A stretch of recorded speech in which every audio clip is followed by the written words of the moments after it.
This episode of the Media Leader podcast was edited by our production partner, Trisonic. And if you're looking for podcast production support, we highly recommend them. Find them at trisonic.co.uk. Being able to guide people and accelerate their ability to get into more consideration, if even conversion environments, is great. But don't ignore the age-old value of the big screen and what it's done, as the most effective branding medium ever. Welcome to a special episode of the Media Leader podcast, produced in partnership with Roku. Last month, I sat down with Roku's content distribution director, Tom Price. It's been a busy past few months for the TV company as it develops its FAST proposition here in the UK, and in the US, its Howdy streaming platform. If you haven't listened to my discussion with Price, it's worth your time. We spoke about those developments as well as how Roku works with its content partners to support their programming within the Roku platform. But that was only part one of a two-part series produced in partnership with the company, and it's especially timely given our focus on TV at our annual Future of TV Advertising Global event held this week in December. For part two of the series, I was joined by Mike Shaw, the director of EMEA ad sales at Roku. Shaw and I spoke about the company's commercial strategy more broadly. We chatted about where Roku sits within the wider CTV ecosystem, how it's working with retail media partners, innovations it would like to help drive in measurement, and how the TV market is changing to become more data-led and programmatic. This is our conversation. I hope you enjoy. Mike Shaw, welcome to the show. Thanks for having me, Jack. So we're speaking just ahead of our Future of TV Advertising Global Conference, which is taking place on the 9th and 10th of December. So I wanted to start you off with an admittedly big question, but what do you think will define the future of TV advertising? Oh, that is a big one. I'm going to go with three things that will define the future of TV advertising. I think one of them is around the data opportunity, and we can drill into just what that means more. The old chestnut of measurement is definitely going to be there. It's linked to data, but it's fundamental to really changing the way trading is working in TV. And I think the last one is around aggregation points. How do we get back to places where we see audiences at scale? And so I think CTV, connected television homepages, rather than specific content sets, are going to be another really preeminent feature of what we see over the next year, 2 years. You mentioned the way TV is traded is changing. Can you explain a little bit about what has changed? Yeah, so a huge amount has changed, and yet not enough of the plumbing for the way that works in reality for brands is changing. So what I mean is TV is becoming democratized. Let's go back a really long time. Let's go back 30 years. In the UK, you're ballpark going to get 2,000 to 3,000 brands in the entirety of a year advertising on television.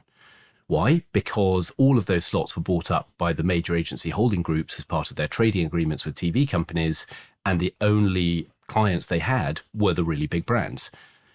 Fast forward 30 years, we're in a hyper fragmented world, lots more platforms, a huge amount more channels, loads more entry points into being able to be on the big screen. And so the trading model, this idea of it all being controlled by 5, 6 big holding groups and those trading agreements, is now gone. And we're seeing a lot of flux in the agency world, partly as a reaction to the change in the way that business model is working. But what it also brought with it, and ironically, just having seen Barb one floor below you in this building. They're one floor above us. One floor above you. There you go. Okay, you're overlords. Right, okay, Justin might be able to hear. I'll keep it clean. That we used to have a sort of a single agreed upon gold standard measurement for a television trading environment where the Barb numbers would be able to define performance and people would be able to react accordingly, billings, make goods, etc. Now we're in a world where actually there isn't one single measurement framework agreed upon by all parties that cover all of the different ways of delivering video to consumers across all of the different channels, etc. that are there. And it causes problems. There's some great opportunities that come with it. And if you look at some of the new initiatives, Lantern, Origin, etc., Dovetail out of Barb, they're all doing great work about shining more and more light on what's going on in a format that isn't specific to a publisher or an agency. But we're not there yet. And that's one of my points about measurement. Like, the sooner we can get to all-encompassing independent measurement, the sooner we're actually able to get upon agreed kind of trading mechanics, And those sort of things really accelerate investment in the sector. It's interesting because investment is already accelerating to some degree in CTV. I mean, especially relative to the wider TV market. Yes. CTV is a huge shoot of growth. With that growth, that does come growing pains. Yes. So for some of the brands, especially some of the maybe new to TV brands, what challenges do you see them tend to have when they're trying to get into the space, maybe working with you? Well, I think in general, so one of there's an old adage, and actually if you go back to the very birth of television, the first ever ad that appeared on TV in the US, do you know what the first ever ad that appeared on TV in the US In the was? US? I don't. I probably know the UK one because I've seen it recently because of the whole 70-year anniversary. Yeah. I don't know tell me what it was. Well, so the first one in America was Bullover watches. The watches. Right, okay. And basically this ad, 30-second TV ad, but basically it was lifted newspaper copy, a picture of an amazing Bullover wristwatch, and it sat there for like 28 seconds. And then at the very end, 2 seconds, America runs on Bullover time. So 2 seconds of the 30 seconds was this opportunity for like some of the sound part of sight, sound, motion to be brought to bear. They'd fallen into the age-old trick of basically taking what was effective in the old medium and dropping it into this new medium. And I think that's one of the things we see with kind of new to TV brands. And it's sort of the be careful what you wish for point about data in connected TV is we shouldn't just rush to everything being about performance, because lots of these new to TV brands are growing up from having worked on social platforms, and they've sort of hit peak reach levels, effectiveness levels through the work they've been doing on the likes of Meta and Google, etc. And now they understand the TV opportunity. They have access to a TV opportunity for the first time, but everything stays around performance. It's still around how can we get an immediate call to action and a transaction to happen straight away. And actually, if you go back to some of the things that the biggest brands really understand, and if you've read things like The Long and Short of It, etc., all of that work around the value of brand building and how you can start to command price premiums and brand loyalty through the effect of branding itself rather than purely performance. Don't get me wrong, performance is a big part of the opportunity for TV, but by no means should it be the majority, and definitely not all, of the opportunity, especially not for new to TV brands. So then what kind of measurement innovation is Roku trying to push forward? I mean, you mentioned a couple other sort of industry-wide or collaborative innovations. Yes.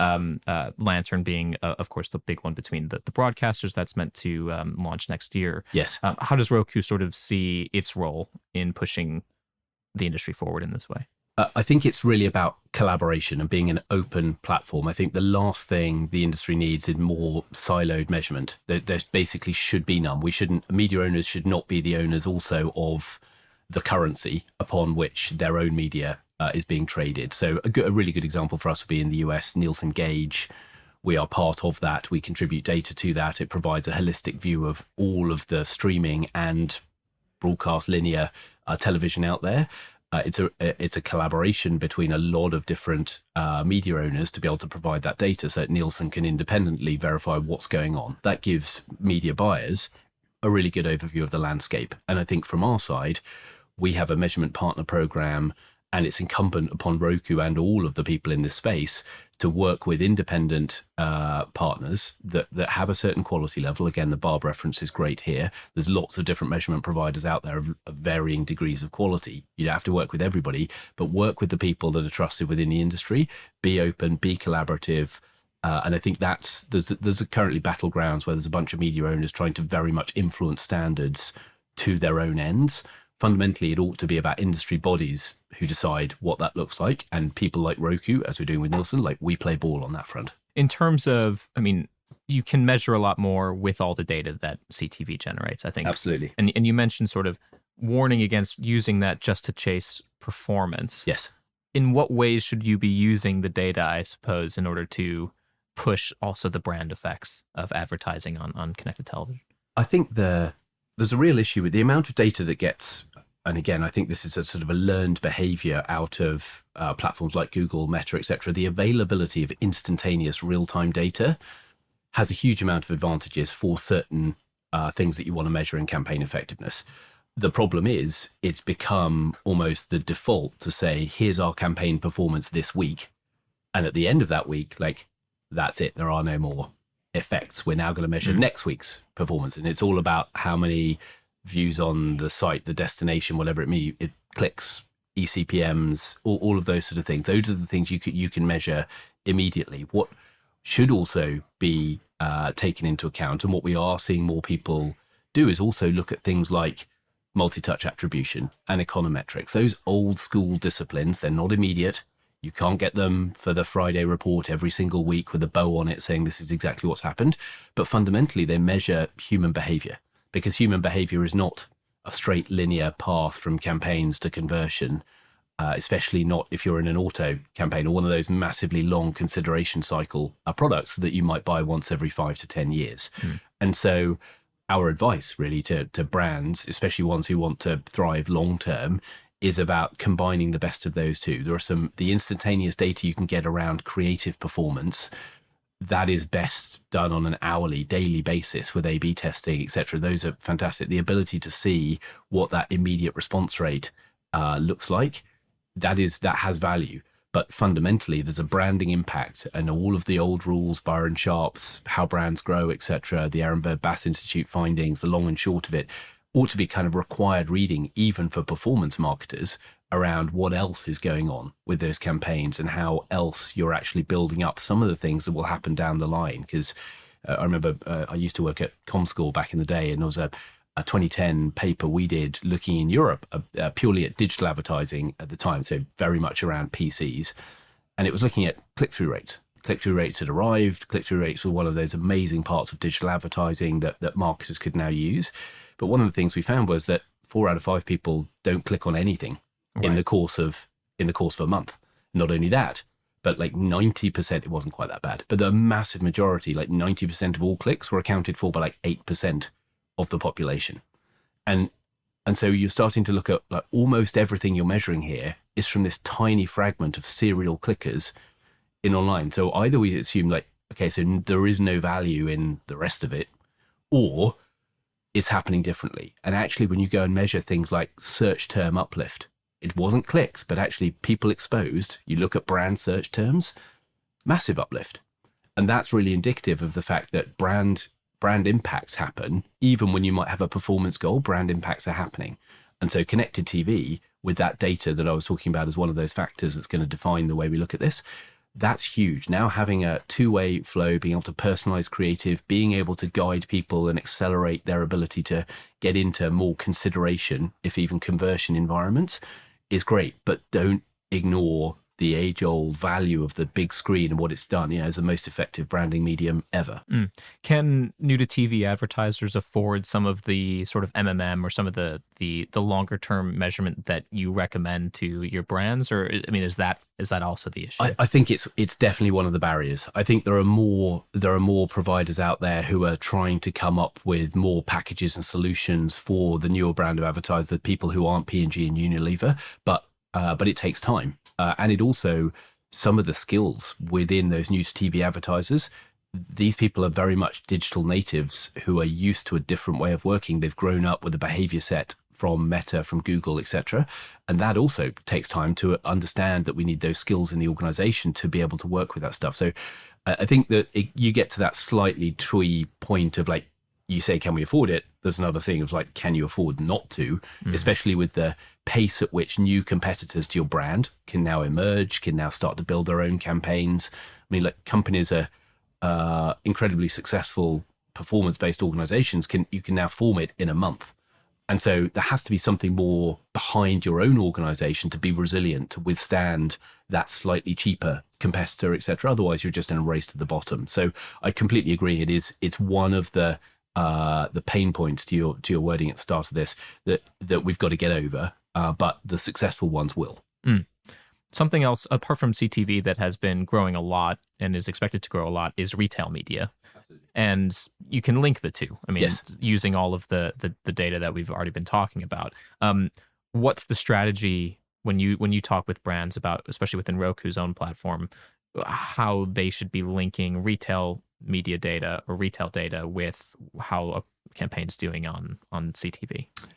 So I think the sort of basically CTV and retail media are two of the hottest kind of environments in terms of the growth in ad spend numbers. And we see that not just in the US, but the UK, etc. And the amount of data that's held by retailers here, if we think of just about people like Tesco with the Tesco Media Insights program, Sainsbury's and Argos through the Nectar 360, and there's a bunch of if you went to the IAB upfronts this year, you'd have actually seen a bunch of retailers or retail data holders as some of the key presenters. That data around shopping patterns is massive, and it's something that has often been tried to be inferred as part of data targeting within digital environments. But now you have not just probabilistic, but like the best deterministic data around that work. So Roku's strategy, we have a number of them, but fundamentally we're about how do we make our inventory as valuable to the people, either to the retail media organizations themselves who are looking for audience extension space. If you're Tesco, for example, you have a huge amount of space in store, you have a very high traffic mobile app and a website, but you're not reaching all of the people that you could do just through those environments. So they engage in audience extension. They work with dunnhumby Sphere, they work with the Trade Desk, etc. platforms, and the job of those is to extend beyond purely that in-store Tesco owned and operated environment to go get more people. So if you're Roku, how do you make that attractive? Well, firstly, you make your own data open and accessible in a privacy-centric way, and Roku Data Cloud is one of the technology layers that we've created to be able to share data with retailers, and it's obviously far bigger in the US where our audience is far larger. That's one of them, and the second thing is about surfacing the data signals within the inventory itself. So when that bid opportunity appears within the trade desk, all of the things the trade desk need to be able to identify whether it's a targetable user or not, whether it's within the target audience or not, whether it's one of the highest value parts of that target audience or not, and how they're going to bid accordingly, we have to go surface that. So we've been making a lot more opportunities available and identifiers available within the bid stream. And partly that is around retail media. And the last piece, I think, is actually just working with those retailers themselves, especially within the consumer electronics world. We work with the likes of Currys, we work with the likes of AO, lots of the big grocers around having Roku operating system televisions as part of that's part of our sales channel.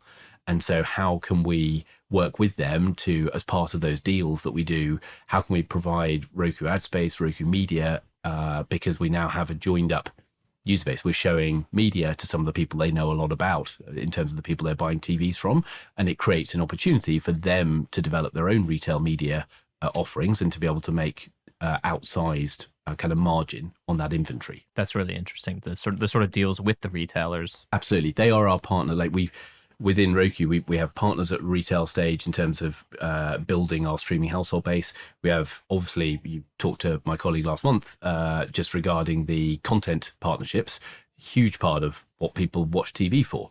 And then obviously the advertising piece, and retail media is a sort of an amazing way of putting all three of those together.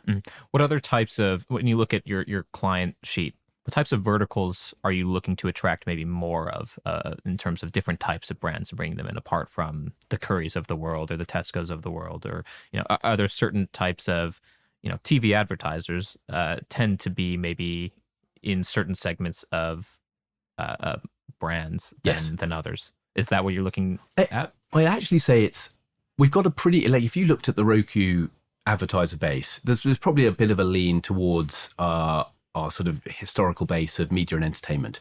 So good example, last weekend, everything was wicked for good on the Roku homepage, trailers, etc. It's when you've got consumers who are turning television on for an entertainment experience, that sector skews really well, performs really well.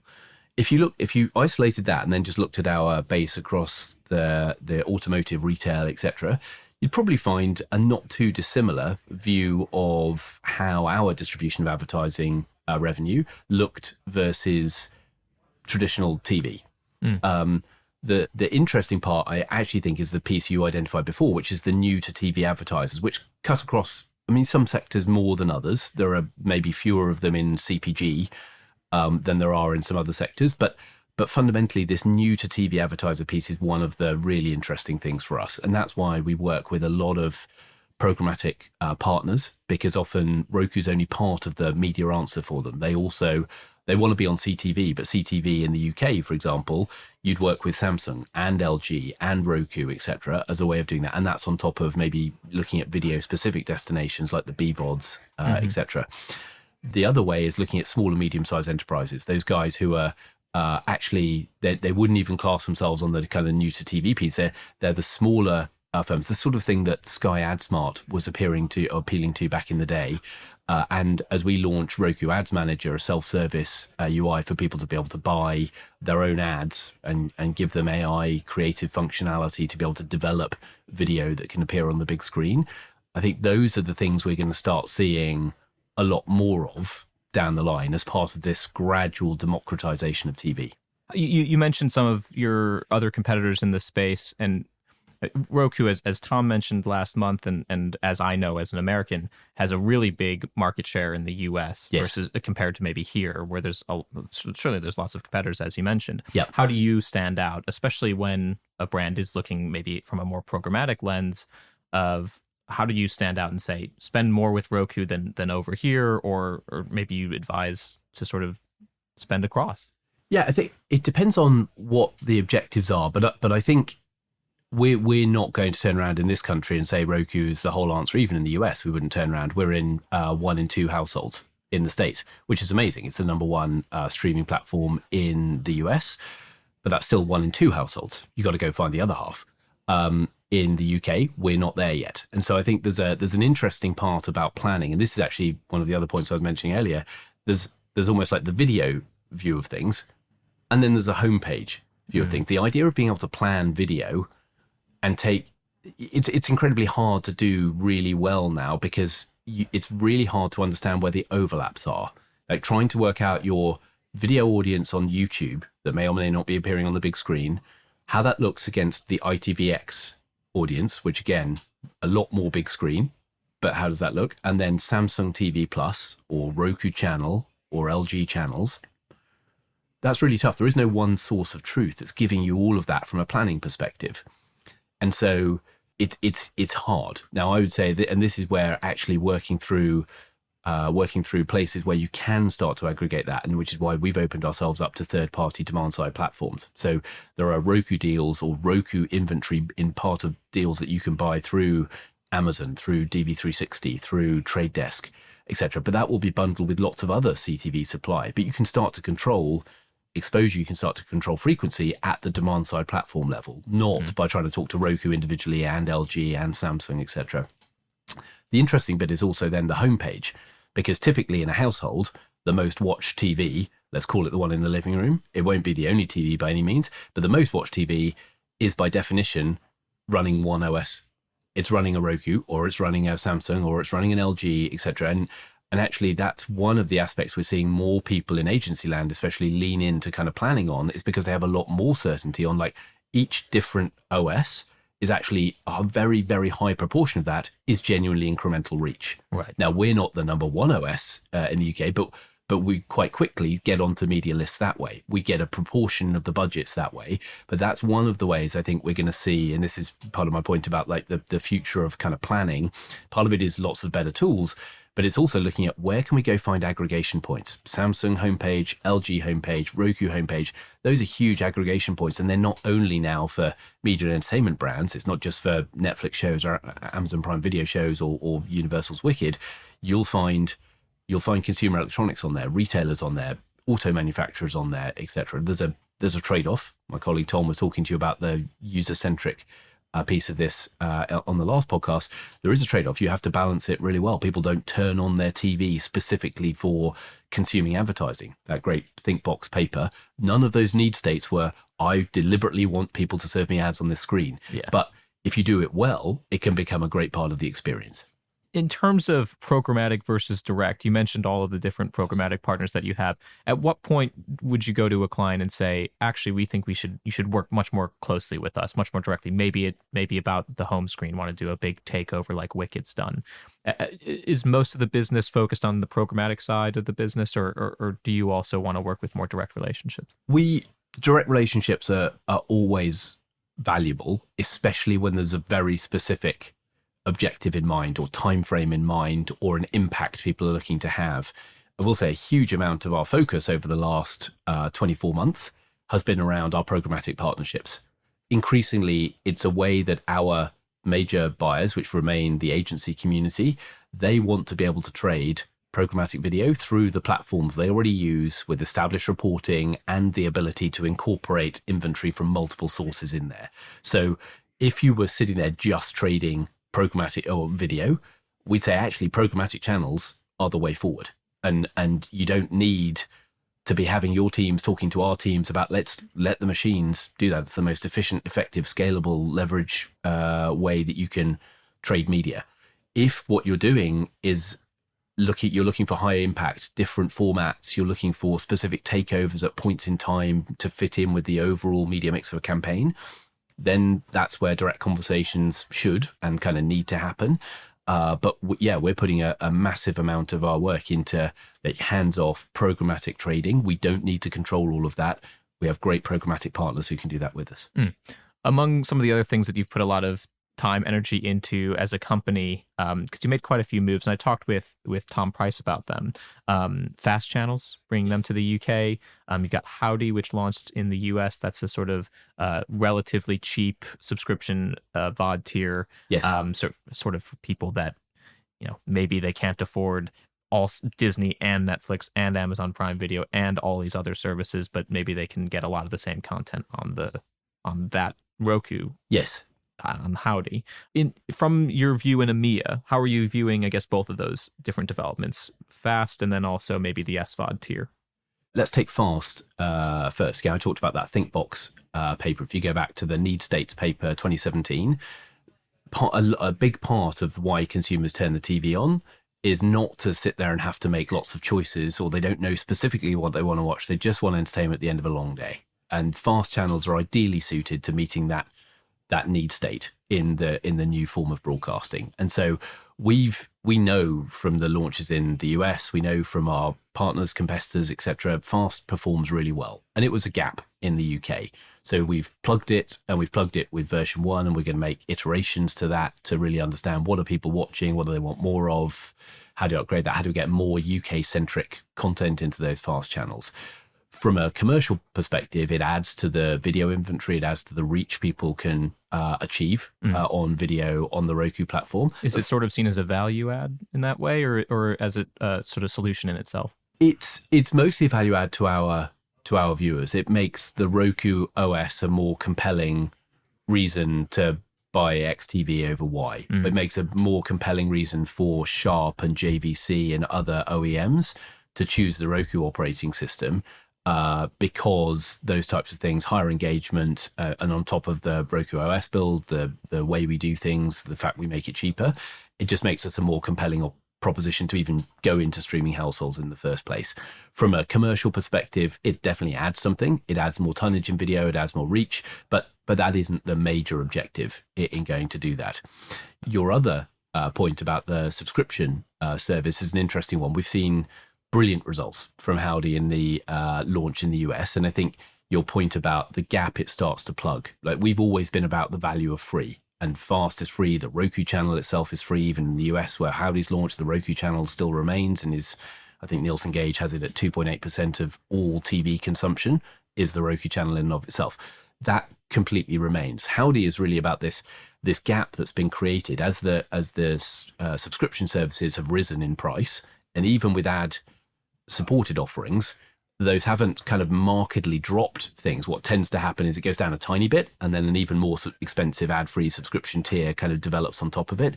There's this gap, and we feel there is a gap, and it's been proven out for the US around that desire to subscribe to something, not very much. It doesn't have all the same content you're going to find in the biggest SVOD only packages, but it's more than you would get, for example, on the Roku channel or a Samsung TV Plus. And so for us, it's about let's give that choice to people to do what they want to do. The subscription fatigue, especially as we look at kind of cost of living that we've been in and out of over the last 5-6 years, that's real. And there is an amount of churn that we deal with our SVOD partners and kind of win backs, and that's part of the strategy we have on advertising.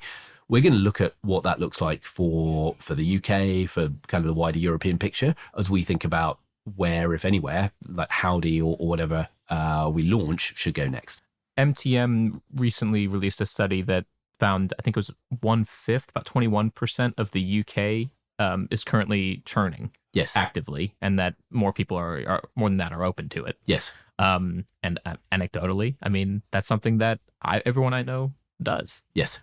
Do you see something like Howdy, or just in terms of the general market, do you see more bundling opportunities as part of it? Because I could imagine, instead of having a separate, like, I want to subscribe to Netflix and maybe I'll churn through Disney Plus if I want to watch a couple shows. But if I tacked on something like Howdy onto it, that as a bundle could be actually quite compelling of an offer. Yeah, I think we're in the very early stages of a lot of moves. I mean, even just outside of the Roku environment, you look at Netflix is a really good example, and some of the content deals that are already happening where the TF1 and Netflix piece, or ITV, and you start to see like cross-population of content. That's a form of kind of bundles. Netflix in content now appearing in other environments, other PSBs in different European countries now appearing in Netflix. Another version of that within the Roku platform would be your ability to manage subscriptions to multiple kind of streaming opportunities within the Roku UI. And you create your own bundles. Now, are there price advantages in there? No, not yet. Should there be? Could there be? Absolutely. And the consumer, the basis of our entire proposition is based on ease of use for consumers. That would make things easier. So I don't know exactly what that looks like, but I think unequivocally there's going to be a lot more bundling in the next kind of 5 years, which is ironic given we came from the great unbundling to get into this place. Bundling, unbundling, ad nauseum, exactly, ad infinitum. Last question. Looking ahead, we're in Q4. We're about to enter into a new year. You mentioned Roku has huge market share in the US. I'm sure you want to be growing that in EMEA as much as you possibly can. What's key within the next 12 months or so to replicating that success in EMEA or surpassing it? I love the idea of surpassing it. I might not put that on my to-do list for my boss who's over at your event in the next couple of weeks. I think the big things for us are the work we do just to build our streaming household presence is absolutely key. You're also going to see changes to the Roku user experience, which we think is going to generate even more engagement on the platform with all of its ancillary benefits commercially for me in terms of the ad space and added opportunity to sell, but also the ability to get consumers faster into either the content they want to watch or new content they've been inspired to watch. And so if you have a Roku TV at home, you'll start to see some of that coming out in the new year, and we're very excited about that. The fast channel lineup definitely needs to keep evolving, becoming more local. And I think from my side, one of the main priorities I have, we're entering a World Cup year. So there's this audience aggregation point. There's going to be an audience concentration for 6 weeks in the biggest, we've never had a World Cup of 48 teams before. It's on at very weird times.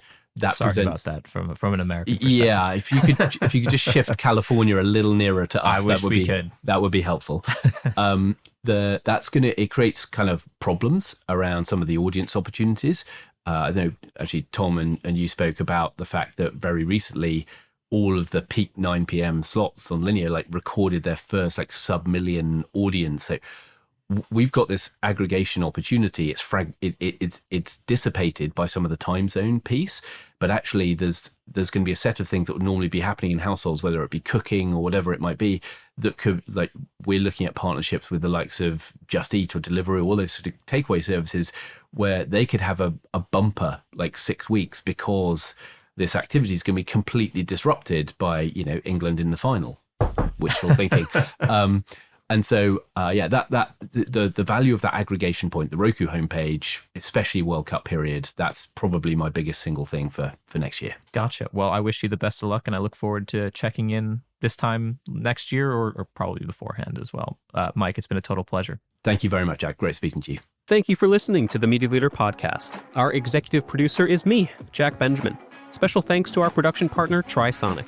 You can find all our episodes on the podcast platform of your choice or on our website at uk.themedialeader.com. But do please remember to subscribe to be notified of our next episode. You can also subscribe to our newsletter at The Media Leader to receive daily coverage of all the biggest news stories in media and advertising. From all of us at The Media Leader, I'm Jack Benjamin. See you next time.